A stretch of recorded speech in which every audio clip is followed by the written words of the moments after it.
Hello and welcome to my YouTube channel. My name is Susie. I am an Akashic Records teacher and practitioner and host of the Wisdom from the Akasha podcast. My intention with this YouTube channel is to be able to share with you all information about the Akashic Records and things that I have learned along the way on my spiritual journey that I hope you will find helpful on your spiritual journey. Over the years, I have taught thousands of students how to access and work with their own Akashic Records, and I teach all levels of Akashic Records training. Today, I want to start at the very beginning and get into what the Akashic Records actually are.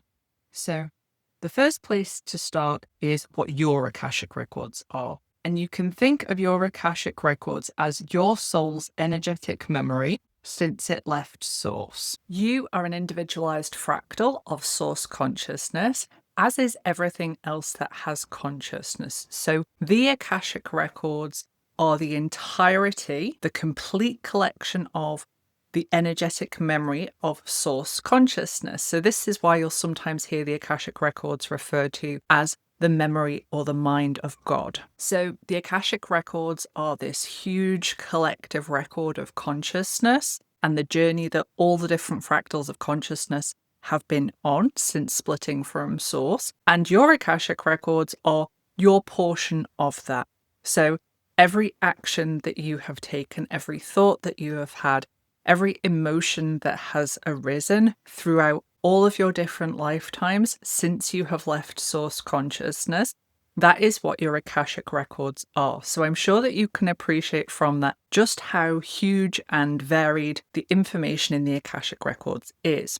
When it comes to accessing the Akashic Records, you're actually accessing the Akashic Records all of the time because it is this field that is recording everything that is taking place in your life. Lots of you will have experienced aha moments or drops of inspiration coming, and that is you working with this Akashic field.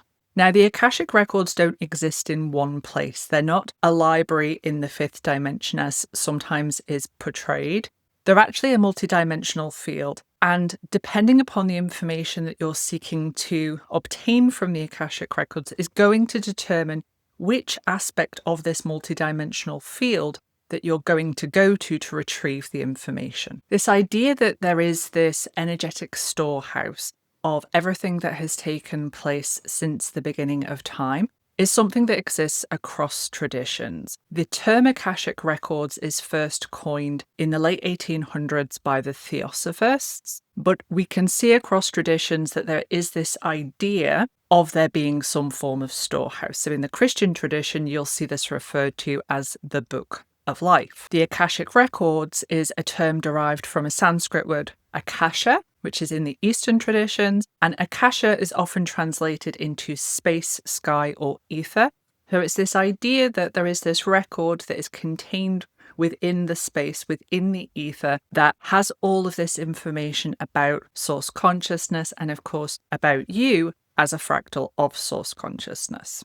So now that we have an understanding as to what the Akashic Records are, when it comes to accessing the Akashic Records, it's very, very helpful to use questions. And I'm sure from my description, you can understand just how big and how much information there is in the Akashic Record. So when you are accessing the Akashic Records, using questions is a way to really narrow down the information that you want. The general guidance around questions is to ask questions that start with a how, a what, or a why. And the reason for this is because we are looking for guidance from the Akashic Records and from the energies and the beings that are in the Akashic Records who are here to help you along your way in your lifetime and on your spiritual journey. When questions are not going to work because the Akashic Records exist outside of time, and we must always remember that we are looking for guidance, not instructions. The Akashic Records guides are never going to tell you what to do. They're never going to say, do this or don't do this, but they will absolutely give you guidance on any area in your life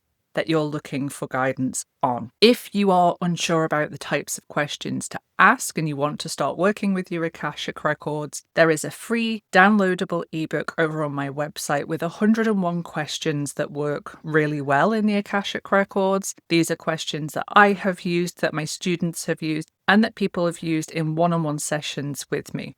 So these are a good starting point.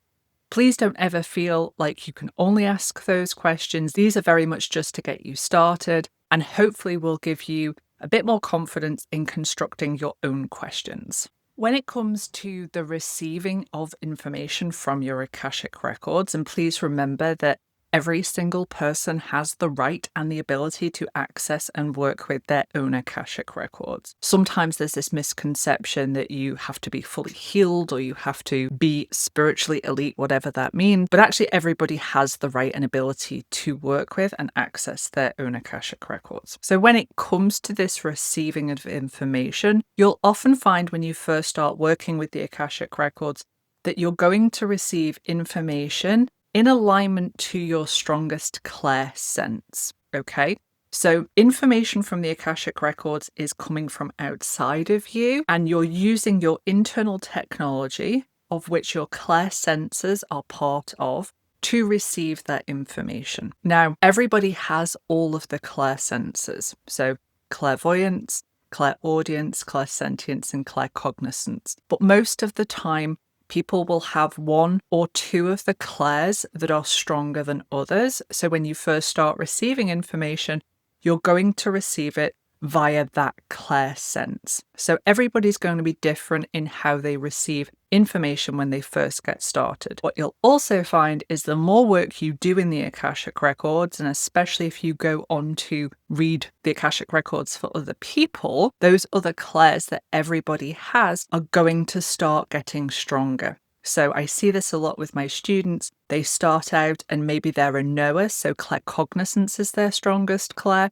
And then as they continue doing the work, as they continue practicing in the Akashic Records, clairvoyance comes online. So they start to have visuals, or sometimes clairaudience comes online. So they start to hear things. This is very normal. And this is because that practice of working with the Akashic Records is strengthening your internal technology so you're able to receive more. Think of it as kind of expanding your bandwidth to be able to receive more in different ways. The information you're going to receive when you start to work with your Akashic Records is really going to be dependent upon the type of questions that you're asking. So you're going to receive information and answers that are relevant to you at this time. One of the amazing things with the Akashic Records is that you can always go deeper in your practice. And one of the things that I recommend for students to do is to have a set of questions that they're going to continue asking over time and see how much deeper they can get into